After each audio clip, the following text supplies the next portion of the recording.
ہم اس دنیا میں گنے ہوئے سانس لے کر آئے ہیں اور ہر لمحہ واپسی کا سفر جاری ہے۔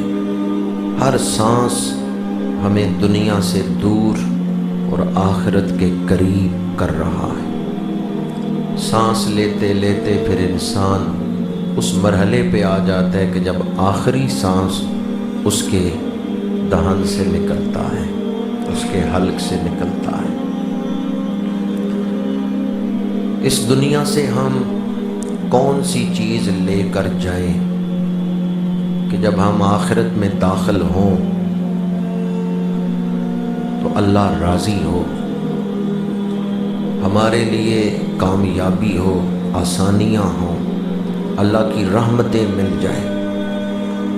اس دنیا سے کون سا سودا اٹھا کر لے جائیں کہ جب آخرت میں داخل ہوں تو پریشانی نہ ہو۔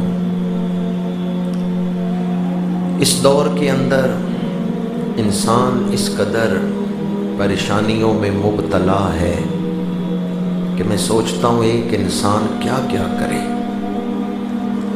ایک انسان جو مکھی جنگ لڑ رہا ہے۔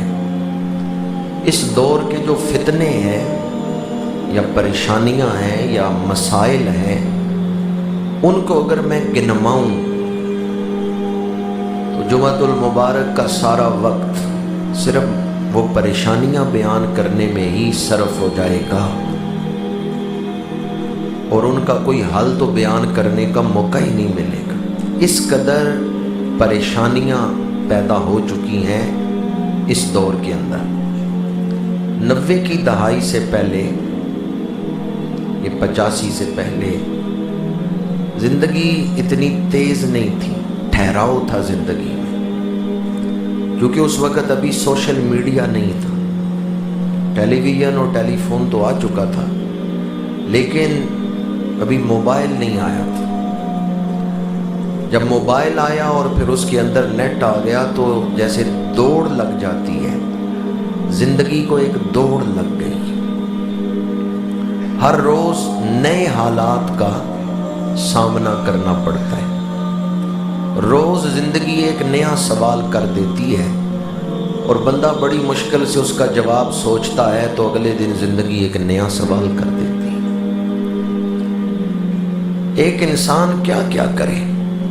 اس نے اپنے بچوں کے لیے رزق بھی کمانا ہے، اس نے اپنے خاندان اور برادری کے ساتھ تعلقات کو بھی استوار رکھنا ہے، اس نے اپنی بیماری اور صحت کے مسائل کو بھی فیس کرنا ہے، اور ان سب سے بڑھ کر اس نے اپنی آخرت بھی سنوارنی ہے۔ وہ کس طرف دھیان کرے اور کس طرف سے دھیان ہٹائے؟ جو مکھی جنگ انسان لڑ رہا ہے، جو مکھی جنگ کا مطلب یہ ہے کہ مجاہد ایک ہے اور دشمن چاروں طرف سے ہیں۔ ایک طرف سے حملہ ہوتا ہے، وہ ادھر سے جواب دیتا ہے تو دوسری طرف سے حملہ ہو جاتا ہے۔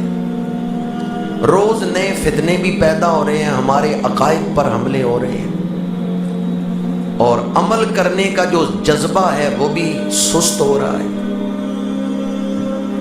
میں نے اس پر کئی بزرگوں کی کتابوں کو پڑھا، کئی مشائخ کی صحبت میں بیٹھا کہ انسان کون سا راستہ اختیار کرے جس سے وہ ان سارے مسائل سے نکل آئے، وہ سارے تقاضے بھی پورے کر دے، اور جب اس دنیا سے جائے تو روتا ہوا نہیں، مسکراتا ہوا اسرائیل کا سامنا کرے۔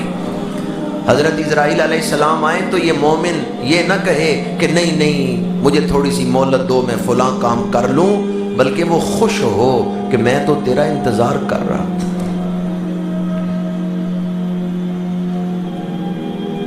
وہ خلاصہ آپ کے سامنے بیان کر رہا ہوں۔ بہت سارے نوجوان میرے سامنے بیٹھے ہیں، انہوں نے کئی ایسے بزرگوں کی زیارت نہیں کی یا ان کے پاس یہ نہیں بیٹھے جن کی صحبت کا شرف اس گناہگار کو حاصل رہا ہے۔ فتنے بارش کی طرح برس رہے ہیں، مسائل نے زندگی کو گھیرا ہوا ہے اور روز نئے مسائل بھی پیدا ہو رہے ہیں، ہم کون سا راستہ اختیار کریں یا کون سی چیز اپنا لیں کہ ہم ان مسائل سے بھی نکل سکتے ہیں اور کامیابی کی منزل کو بھی حاصل کر سکتے ہیں۔ 3 چیزیں جس شخص نے اپنا لیں، دنیا اور آخرت دونوں کی کامیابی اللہ عطا فرما دے گا۔ کتنی چیزیں؟ اب بڑی آپ کی توجہ چاہوں گا۔ میں تو آپ کے سامنے اپنی زندگی کا خلاصہ آپ کی جھولی میں ڈالنے لگا ہوں، پتہ نہیں کون ہے جو اسے جھولی میں سمیٹ کے سینے سے لگائے گا اور کون ہے جو جھولی کو کھول دے گا کہ یہ خزانہ گر جائے گا۔ جس شخص نے 3 چیزیں اپنا لیں، دنیا اور آخرت میں کامیاب۔ پہلی چیز محبت رسول، دوسری چیز اتباع رسول، اور تیسری چیز درود بر رسول۔ جس نے یہ 3 چیزیں اپنا لیں، دل میں حضور کی محبت ہے، دل حضور کی محبت سے سرشار ہے، اور بندہ جو قدم اٹھاتا ہے سنت رسول کو سامنے رکھ کے اٹھا رہے اور حضور پر درود بھی پڑھ رہا ہے۔ میں آپ کو بتا نہیں سکتا کہ ان 3 چیزوں کو اکٹھا بیان کیا جائے نا، محبت رسول، اتباع رسول اور درود بر رسول، تو روح پر نور کیسا چمکتا ہے۔ حضور مرکز اور کائنات اس کے گرد محور۔ سب سے پہلی چیز محبت رسول۔ محبت ہم سارے کرتے ہیں، کوئی دولت سے، کوئی شہرت سے، کوئی اولاد سے، کوئی دکان سے، محبت سارے ہی کرتے ہیں، لیکن وہ دل اللہ کی نظر رحمت کا مستحق ٹھہرتا ہے جو دل اللہ کے محبوب سے محبت کرتا ہے۔ خوش نصیب ہے وہ شخص جس کے دل میں حضور کا پیار ہے، جس کے دل میں حضور کی محبت ہے، اور مسلمان حضور کی محبت ہی کا نام ہے۔ جس دل میں حضور کی محبت نہیں، اقبال کہتے ہیں بجھی عشق کی آگ اندھیر ہے، مسلمان نہیں راکھ کا ڈھیر ہے۔ قوت عشق سے ہر پست کو بالا کر دے، دہر میں اسم محمد سے اجالا کر دے۔ اللہ نے اپنے محبوب کو اس طرح بنایا ہے اور اس طرح سجایا ہے اور اس طرح اپنے محبوب کو شانیں عطا کی ہیں۔ اللہ نے اپنے محبوب کو محبت کے لائق بنایا ہے۔ اللہ نے اپنے محبوب کو وہ شانیں، وہ کمالات عطا کیے ہیں کہ جو بھی حضور کی طرف توجہ کرے گا اس کے دل میں حضور کی محبت پیدا ہو جائے گی، حضور کا عشق اس کے دل میں پیدا ہو جائے گا۔ محبت رسول۔ بعض لوگ کسی سبب سے محبت کرتے ہیں، تو محبت کے جتنے بھی سبب ہیں وہ سارے حضور کے وجود میں اللہ نے جمع فرما دیے۔ کوئی علم سے محبت کرتا ہے، حضور کا علم بے مثال ہے۔ کوئی حسن سے محبت کرتا ہے، حضور کا حسن لا یزال ہے۔ اور کوئی خلق سے محبت کرتا ہے، اچھے اخلاق سے، اللہ نے حضور کو با کمال اخلاق عطا فرمائے۔ وَإِنَّكَ لَعَلَىٰ خُلُقٍ عَظِيمٍ۔ بعض دانشوروں نے اور انسانی شخصیت کا مطالعہ کرنے والوں نے لکھا ہے کہ جس میں 3 چیزیں ہوں وہ کمال کی شخصیت کا مالک ہے، وہ انسان کامل ہے۔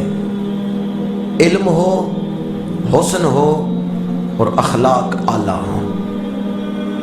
میں یہ کہتا ہوں ان تینوں چیزوں کو آپ پوری انسانی تاریخ میں دیکھیں کہ سب سے افضل مقام پر یہ تینوں چیزیں کس ہستی میں پائی جاتی ہیں۔ اللہ کے نبیوں میں علم بھی ہے، خلق بھی ہے، حسن بھی ہے، پر کوئی نبی اتنا حسن نہیں رکھتا جتنا حسن اللہ نے ہمارے آقا کریم کو عطا فرمایا۔